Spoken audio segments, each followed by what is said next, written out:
Pendapat saya apa ya, pasti ditertawakan rakyat ini. Ya, esensinya apa sih? Nomor surat aja. Kemarin terakhir Pak Suban Palal juga di NO tidak berwenang. Saya kira nggak tahu Pak Amin Rais setuju atau enggak ini. Ini kayaknya people power ini jawabannya ini. Jadi saya jelaskan apa yang terjadi tadi di dalam, karena hakimnya tidak setuju dengan cara penomoran surat yang dilakukan oleh Pak Taufik dan para penggugat, maka sidangnya ditunda jadi tanggal 30. Jadi saya rasa dengan begini, ini pendapat pribadi saya dulu ya, berarti Hakim Pengadilan Negeri Surakarta sudah siap tidak bertahun baru. Ya, karena dia bikin sidang tanggal 30. Silakan Pak Amin. Baru, Bro. Iya. Jadi 30 kerja. Jadi seluruh staf Pengadilan Negeri Surakarta selamat tidak bertahun baru. Ya kan mereka harus memeriksa alat bukti. Coba dia memaafkan saja dan okelah ditulis tangan, dicoret sedikit, diperbaiki hari ini kan. Coba nih salah satu dari kuasa hukum penggugat nih. Boleh nggak sih sebenarnya diperbaiki aja sih sebentar di situ, nggak usah bertele-tele, gimana Pak? Sebetulnya tidak ada larangan nggak di tidak ada larangan, hanya itu kan kebijakan hakim, keputusan hakim. Karena hakim dalam hal satu persidangan adalah hakim yang paling bertanggung jawab dalam pelaksanaan itu. Nah, bisa jadi sepengetahuan saya memang tidak ada larangan. Tidak ada larangan ya? Oke, sekarang Ini harusnya Romaji jadi Pak Taufik itu menomori dengan P11, P12, P13. Dia mintanya P1, P2, P3, P4 gitu. Cuma begitu doang. Itu saja kesalahannya. Jadi kita semua yang dari Semarang, dari Aceh, dari Jakarta, dari Bekasi itu paling jauh banget tuh. Ada yang dari Jogja. Iya. Dari Bekasi paling jauh. Oh, jauh banget gila. KPK aja OTT-nya sampai lama banget baru nyampe Bekasi. Oke, lanjut. Gimana Bang Rismon pendapatnya? Pendapat saya apa ya, pasti ditertawakan rakyat ini. Ya, esensinya apa sih? Nomor surat aja. Ya, seperti apa ya? Ini kayaknya ada kekhawatiran kita ramaikan, kita publikasi secara besar-besaran. Terus nanti tadi Pak Bagas dan ahli-ahli lain siap. Terus masyarakat tahu, ujung-ujungnya nanti saya takut seperti kasus-kasus sebelumnya ini. Kemarin terakhir Pak Suban Palal juga di NO tidak berwenang. Saya kira nggak tahu Pak Amin Rais setuju atau enggak ini. Ini kayaknya people power ini jawabannya ini. Ya dengan cara damai. Tapi kita unjuk rasa jutaan. Ada satu lagi Bang. Jadi tanggal 30 itu tidak boleh menghadirkan saksi dulu. Karena mereka minta suratnya diterima dulu dan mereka periksa dulu. Oh, jadi saksi pun belum? Saksi pun belum boleh hadir. Tanggal 30. Jadi hanya surat saja, baru mereka mau periksa dulu, mau baca dulu. Termasuk tergugatnya, UGM, Ova Emilia kepingin baca dulu kan. Kami juga akan menggugat Kemdikdasmen khusus ya. Kemdikdasmen khusus, nanti kita ini surati dulu Kemdikdasmen, tapi kita gugat nanti mungkin di KIP atau di mana lah, pokoknya kita harus berjuang terus. Masa Gibran nggak lulus SMA bisa jadi Wapres, dan 2029 saya selalu bilang, saya yakin-yakinnya ini orang pasti jadi presiden 2029. Kalau rakyat nggak turun, jutaan rakyat nggak turun. Coba Bang Rismon bacakan nomor 2 nih, pasal. Apa nih? Bacakan aja. Pasal 1865 BW, Burger League Wetbook, yang menyatakan bahwa pembuktian dapat dilakukan dengan surat, saksi, persangkaan, pengakuan, dan sumpah, dan dapat juga dilakukan dengan cara lain yang ditentukan undang-undang. Oh. Jadi bisa bersamaan. Gitu. Tapi mungkin hakimnya mengesampingkan Burger League Wetbook ini. Ya kembali lagi ya pada rakyat. Saya rakyat biasa. Kesini pun kami urunan. Ya bro, urunan. Patungan naik hiace. Jadi nggak ada. Ini memang murni kehendak rakyat. Keinginan rakyat. Besar dibalik ini ya. Lu yang besar. Jadi main fisik ini. Enggak kan badannya besar. Jadi nggak tahu ya. Saya udah pada titik hopeless. Hopeless. Katanya cari keadilan di pengadilan. Pengadilan untuk mencari keadilan.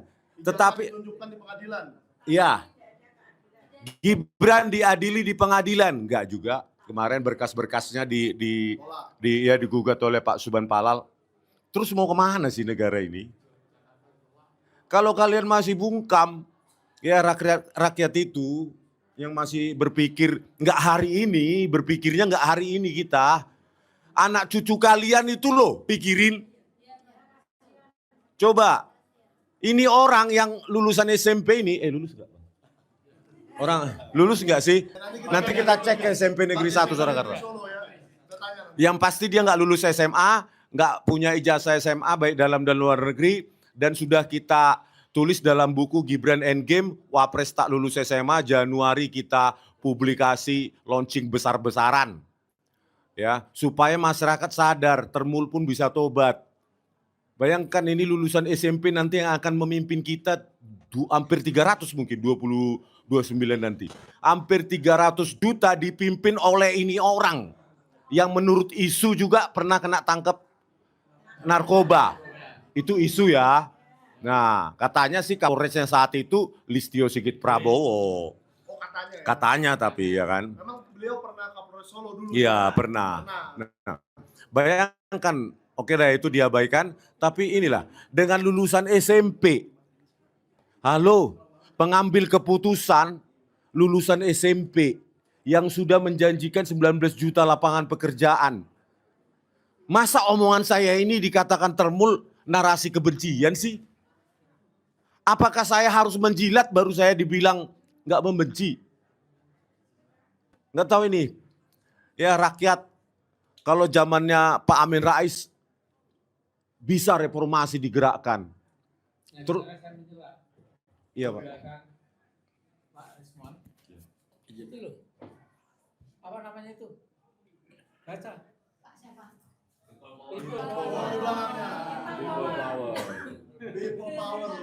Kalau ya jilid 2, kalau tokoh-tokoh lain, tokoh-tokoh besar tahun 98 termasuk Pak Amin Rais, mahasiswa dan lainnya itu bisa menggerakkan rakyat, membuat perubahan, dan ternyata sekarang hasil perubahan itu adalah ujungnya at the end of the day setelah 98 tahun 2025 sekarang kita memiliki wapres yang nggak lulus SMA. Ini berarti sampai titik ini hasil reformasi hanya melahirkan seorang wapres yang nggak lulus SMA, lulus SMP katanya. Itu pun katanya ya. Kalau lulusan SMA, makanya rakyat pikirkan, ini orang sudah menjanjikan 19 juta. Ketika ditanya di TV itu ada, Mas Wapres, sekarang di medsos masih banyak loh yang menanyakan Mas Wapres 19 juta. Terus dia jawab, ya ketika saya dipilih pertama kali, yang saya kunjungi adalah Kementerian Pendidikan. Supaya kurikulumnya mengenai AI, coding, machine learning. Itu nyambung gak sih? Tapi setahu saya Bang, ini logika orang awam ya yang tidak mengerti hal-hal itu. Menurut saya contoh gerbang tol. Karena sudah diganti AI dan machine learning, malah lapangan kerja berkurang. Makanya justru di negara maju AI itu justru mereduksi, mengurangi jumlah lapangan pekerjaan, diambil alih oleh AI. Ini makanya saya bilang nggak relevan. Yang ditanya, makanya yang ditanya penciptaan 19 juta lapangan pekerjaan yang dijawab AI, coding, machine learning. Di mana ini adalah himpunan ilmu yang justru mengurangi jumlah lapangan pekerjaan kan. Dia itu mengurangi 19 juta lapangan pekerjaan, Bang. Oh, dengan AI itu ya. Dengan AI. Begitu. Terima kasih ya Mas Gibran. Pekerjaan kami mau kau ambil dengan AI. Nah, jawabannya kalau semua di tempat-tempat rakyat mencari keadilan yang namanya pengadilan, itu semua di NO. Apa jawabanmu rakyat? Apa kalian cuma scrolling HP dan berharap perubahan Indonesia turun dari langit? Lihat kami nih, model sendiri, panas-panasan. keringat-keringatan nih, saya nggak tahu udah basah selalu. Ya, jauh dari Sumatera Utara. Terus kalian scrolling, HP, mencibir, menyinyirin kami. Tetapi ketika anakmu pengangguran, kalian mengeluh. Ketika anakmu, suamimu nggak punya pekerjaan, kalian mengeluh. Tetapi kami melakukan pekerjaan kami sebagai publik, rakyat, kalian cibir. Itu munafiknya kalian, bodohnya kalian. Negara ini maju kalau pemimpinnya punya rasionalitas yang tinggi. Pada saat membuat keputusan tentu, ya pada saat membuat keputusan dibutuhkan seseorang yang punya pengalaman, punya rasio yang tinggi. Kalau ini saya putuskan dampaknya apa loh? Bayangkan seorang lulusan SMP, bisa nggak begitu? Jadi saya menyimpulkan jika ini semua NO, maka jawaban satu-satunya adalah people power. Yang sudah diwakili oleh Bapak di belakang Ya, ini ya. jilid 2. Jilid 2. Mudah-mudahan ini jilid yang terakhir. Ya. Subscribe, share, like, and comment. Subscribe, share, like, and comment. Subscribe, share, like, and comment. Subscribe, share, like, and comment. Subscribe, share, like, and comment.